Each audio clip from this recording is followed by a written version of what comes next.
शांति।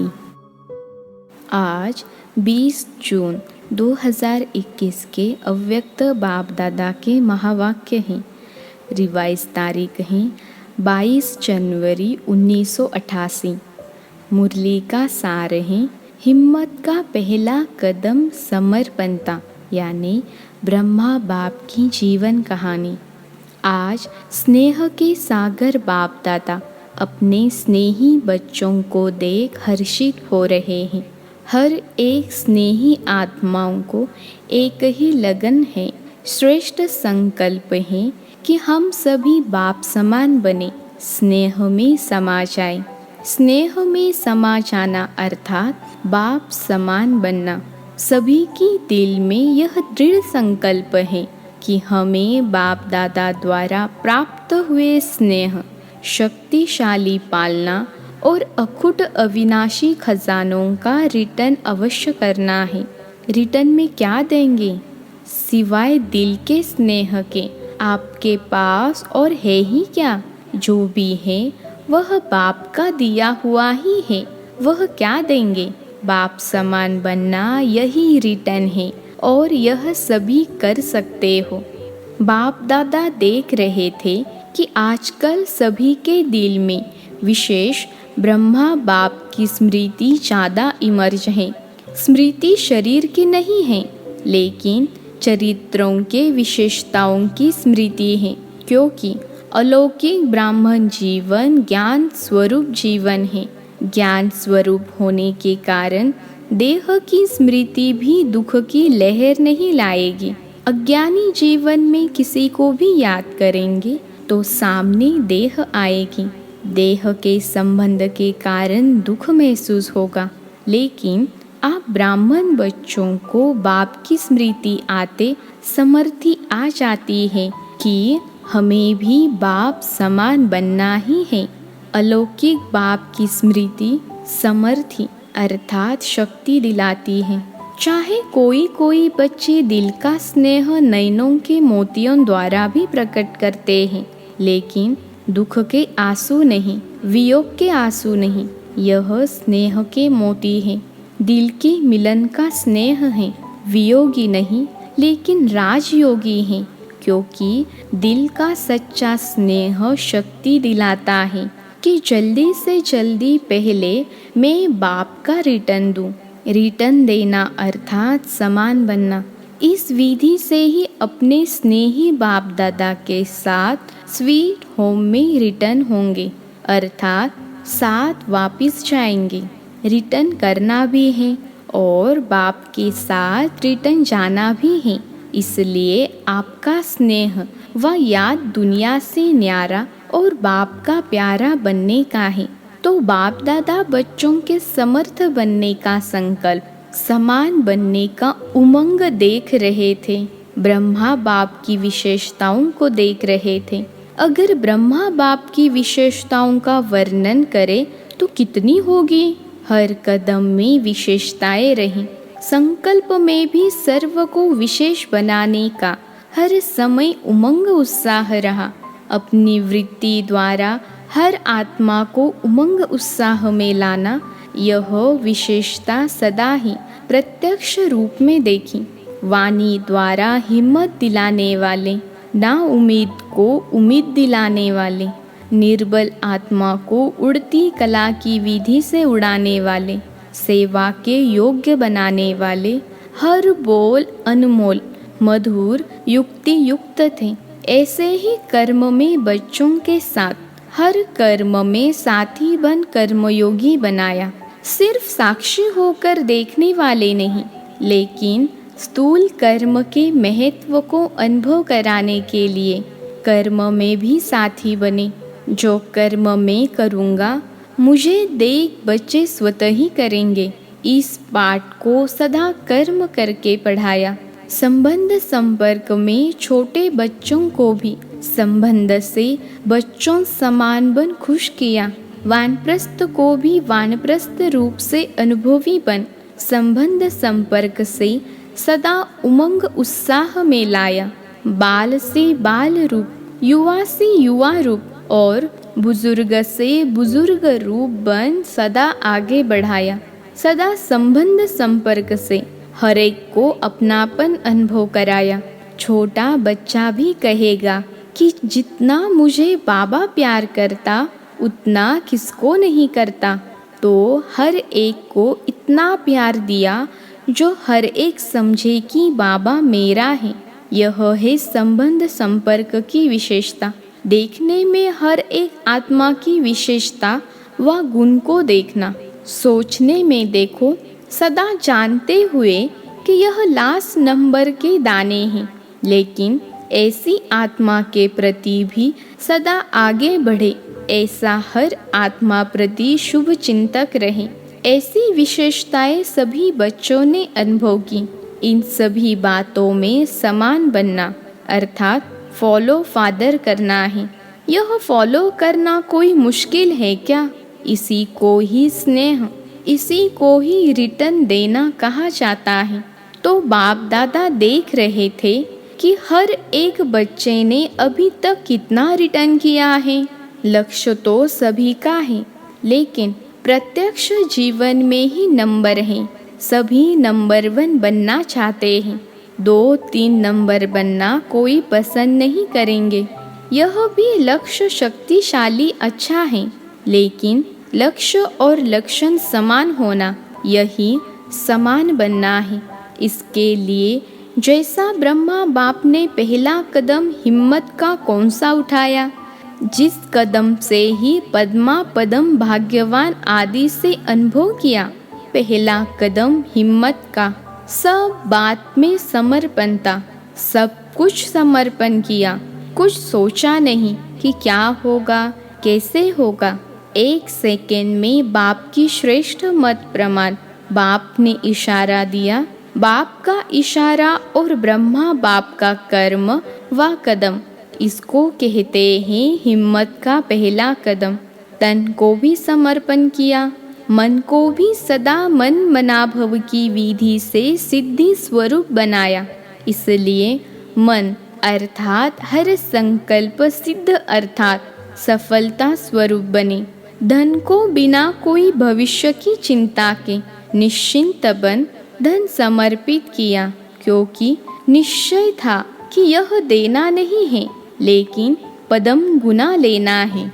ऐसे संबंध को भी समर्पित किया, अर्थात लौकिक को अलौकिक संबंध में परिवर्तन किया। छोड़ा नहीं, कल्याण किया, परिवर्तन किया।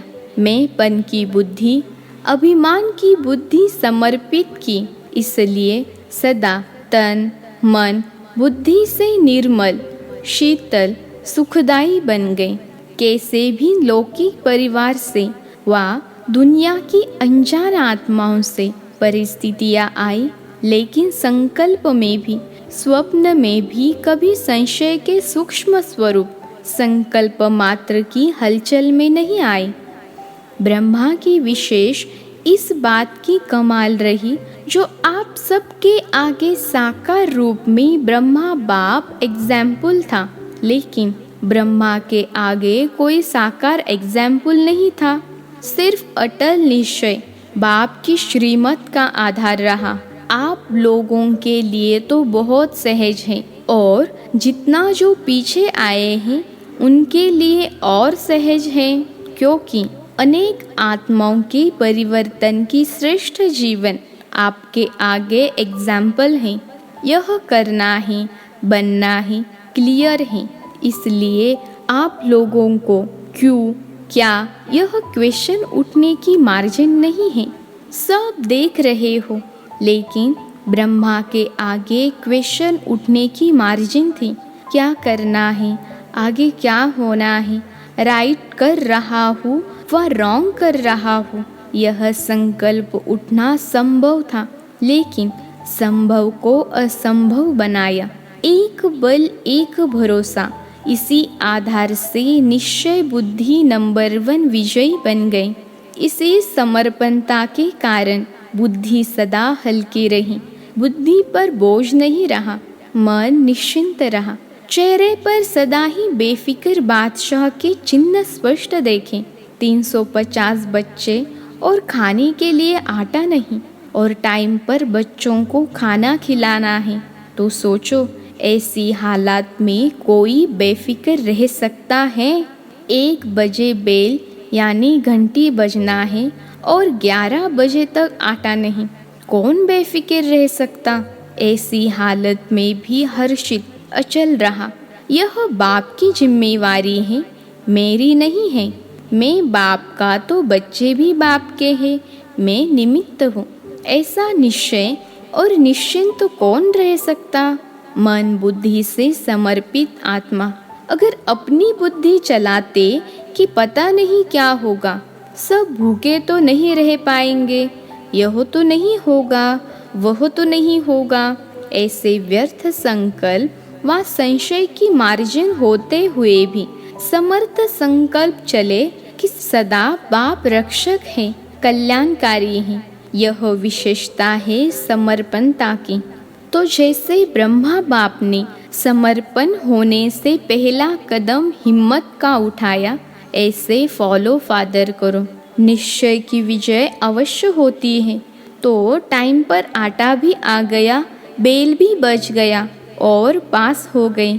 इसको कहते हैं क्वेश्चन मार्क, अर्थात टेढ़ा रास्ता न ले, सदा कल्याण की बिंदी लगाओ, फुल स्टॉप। इसी विधि से ही सहज भी होगा और सिद्धि भी प्राप्त होगी।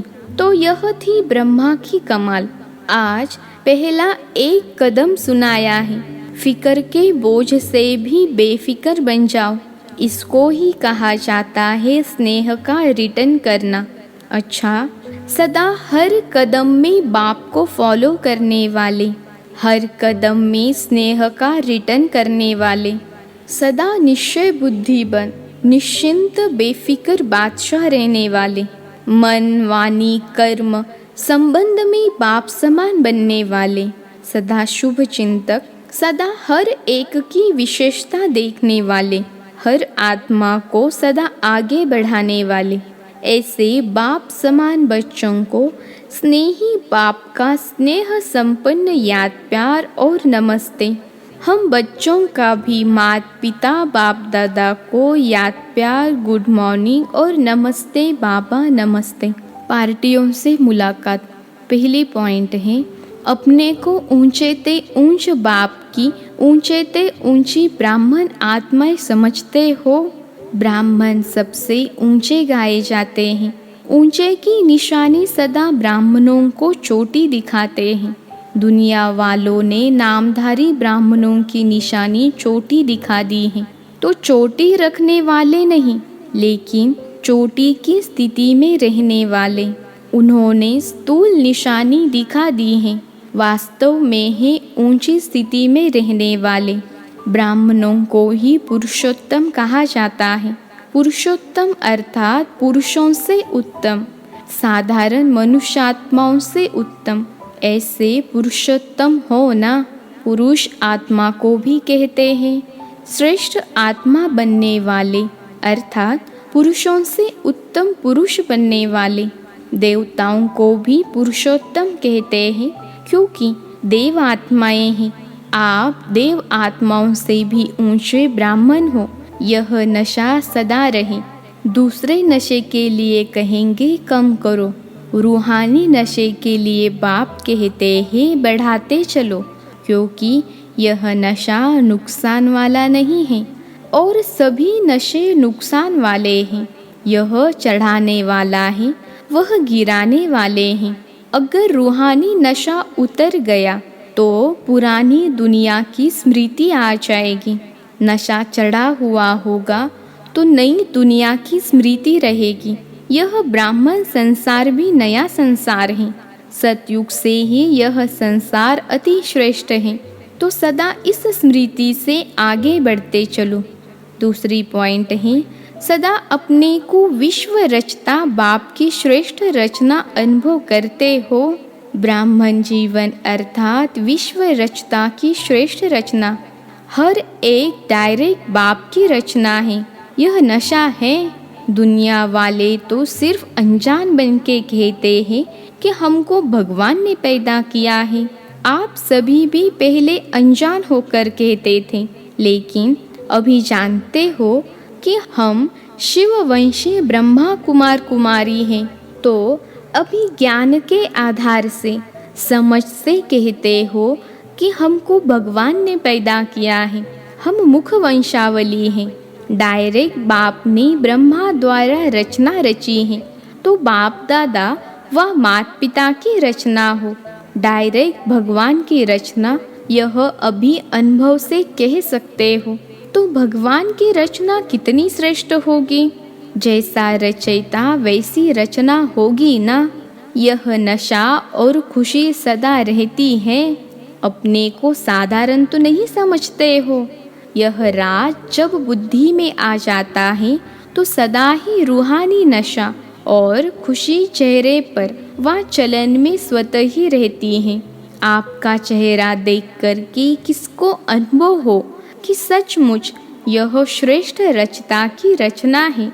जैसे राजा की राजकुमारी होगी तो उसकी चलन से पता चलेगा कि यह रॉयल घर की है, यह साहूकार घर की या यह साधारण घर की है।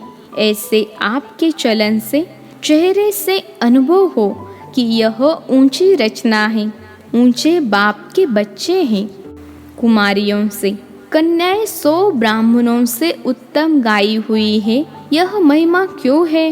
क्योंकि जितना स्वयं श्रेष्ठ होंगे उतना ही औरों को भी श्रेष्ठ बना सकेंगे। तो श्रेष्ठ आत्माएं हैं, यह खुशी रहती है।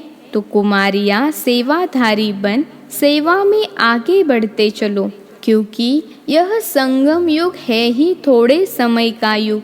इसमें जितना जो करने चाहे उतना कर सकता है। तो श्रेष्ठ लक्ष्य और श्रेष्ठ लक्षण वाली हो ना। जहाँ लक्ष्य और लक्षण श्रेष्ठ हैं, वहाँ प्राप्ति भी सदा श्रेष्ठ अनुभव होती है। तो सदा इस ईश्वरीय जीवन का फल, खुशी और शक्ति दोनों अनुभव करती हो। दुनिया में खुशी के लिए खर्चा करते तो भी प्राप्ति नहीं होती। अगर होती भी है तो अल्पकाल की, और खुशी के साथ साथ दुख भी होगा। लेकिन आप लोगों की जीवन सदा खुशी की हो गई। दुनिया वाले खुशी के लिए तड़पते हैं और आपको खुशी प्रत्यक्ष फल के रूप में मिल रही है। खुशी ही आपके जीवन की विशेषता है। अगर खुशी नहीं तो जीवन नहीं। तो सदा अपनी उन्नति करते हुए आगे बढ़ रही हो ना।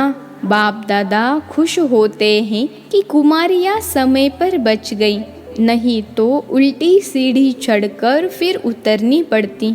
चढ़ो और उतरो, मेहनत है ना। देखो कोई भी प्रवृत्ति वाले हैं तो भी कहलाना तो ब्रह्मा कुमार ब्रह्मा कुमारी पड़ता। ब्रह्मा अधर कुमार तो नहीं कहते। फिर भी कुमार कुमारी बने ना तो सीढ़ी उतरे और आपको उतरना नहीं पड़ा। बहुत भाग्यवान हो, समय पर बाप मिल गया। कुमारी ही पूजी जाती है। कुमारी जब गृहस्थी बन जाती है तो बकरी बन सबके आगे सिर झुकाती रहती है, तो बच गई ना। तो सदा अपने को ऐसे भाग्यवान समझ आगे बढ़ते चलो। अच्छा, माताओं से सभी शक्तिशाली माताएं हो ना, कमजोर तो नहीं। बाप दादा माताओं से क्या चाहते हैं? एक एक माता जगत माता बन विश्व का कल्याण करे। लेकिन माताएं चतुराई से काम करती हैं। जब लौकिक कार्य होता है तो किसी न किसी को निमित्त बनाकर निकल जाती, और जब ईश्वरीय कार्य होता तो कहेगी बच्चे हैं कौन संभालेगा। पांडवों को तो बाप दादा कहते संभालना है, क्योंकि रचता है। पांडव शक्तियों को फ्री करे। ड्रामा अनुसार वर्तमान समय माताओं को चांस मिला है, इसलिए माताओं को आगे रखना है। अभी बहुत सेवा करनी है, सारे विश्व का परिवर्तन करना है। तो सेवा पूरी कैसे करोगे? तीव्र गति चाहिए ना। तो पांडव शक्तियों को फ्री करो तो सेवा केंद्र खुले और आवाज बुलंद हो। अच्छा, आज का वरदान है सर्व रूपों से, सर्व संबंधों से अपना सब कुछ बाप के आगे अर्पण करने वाले सच्चे स्नेही भव। सर्व रूपों से, सर्व संबंधों से अपना सब कुछ बाप के आगे अर्पण करने वाले सच्चे स्नेही भव। विश्लेषण है, जिससे अति स्नेह होता है तो उस स्नेह के लिए सभी को किनारे कर सब कुछ उनके आगे अर्पण कर देते हैं। जैसे बाप का बच्चों से स्नेह है, इसलिए सदा काल के सुखों की प्राप्ति स्नेही बच्चों को कराते हैं, बाकी सबको मुक्तिधाम में बिठा देते हैं। ऐसे बच्चों के स्नेह का सबूत है सर्व रूपों, सर्व संबंधों से अपना सब कुछ बाप के आगे अर्पण करना। जहाँ स्नेह है वहाँ योग है, और योग है तो सहयोग है। एक भी खजाने को मनमत से व्यर्थ नहीं गवा सकते। आज का स्लोगन है, साकार कर्म में ब्रह्मा बाप को और अशरीरी बनने में निराकार बाप को फॉलो करो। साकार कर्म में ब्रह्मा बाप को और अशरीरी बनने में निराकार बाप को फॉलो करो। सूचना है, आज मास का तीसरा रविवार अंतर्राष्ट्रीय योग दिवस है। बाबा के सभी बच्चे सायंकाल 6:30 से 7:30 बजे तक विशेष अपने इष्ट देव इष्ट देवी यानी पूज्य स्वरूप में स्थित हो भक्त आत्माओं की पुकार सुने, उपकार करें, रहम दिल दाता स्वरूप में स्थित हो उन्हें सुख शांति की अंजलि देने की सेवा करें। अच्छा, ओम शांति।